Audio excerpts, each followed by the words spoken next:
had a plan. I was going to do biology, do psychology, but then I took intro bio and it was really difficult.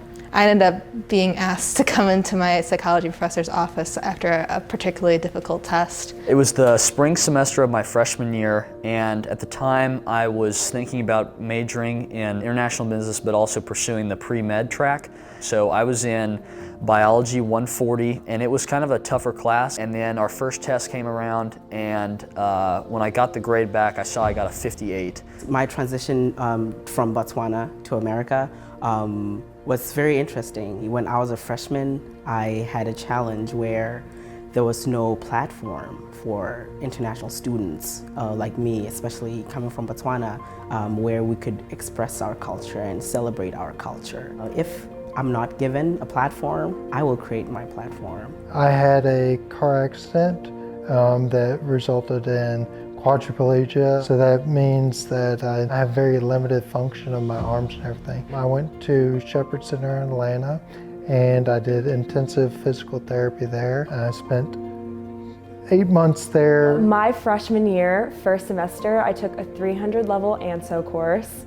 I had such little faith in myself, so I remained pretty quiet and I really wanted to contribute, and I had so many thoughts, but I just didn't feel like anything I said was valuable or anything I would say would be valuable since I was so young and so inexperienced.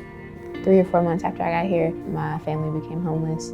I knew I was gonna have meals, I knew I was gonna have a bed to sleep in. And knowing that my family didn't know that all the time was really hard. I had more money than my mom and my brother.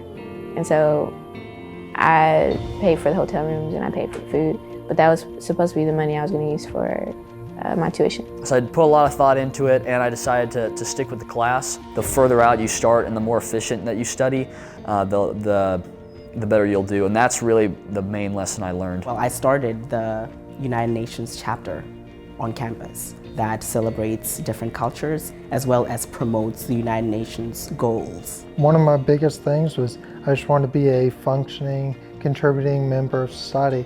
One of the big things with students with disabilities, very few of them go back to school after the accident because they don't think it's possible.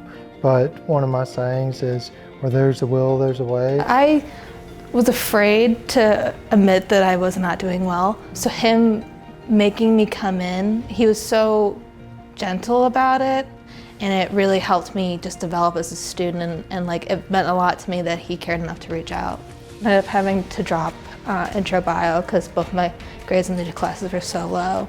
It's okay to fail. It's really hard. I'm a perfectionist and I definitely cry whenever I quit something, so I cried when I had to drop that class.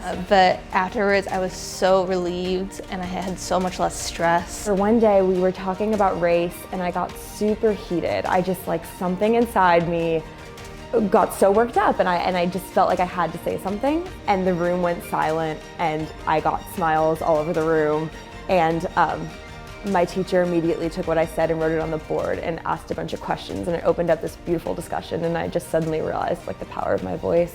There are a lot of things we spend our time on, but people are the only thing that actually matter.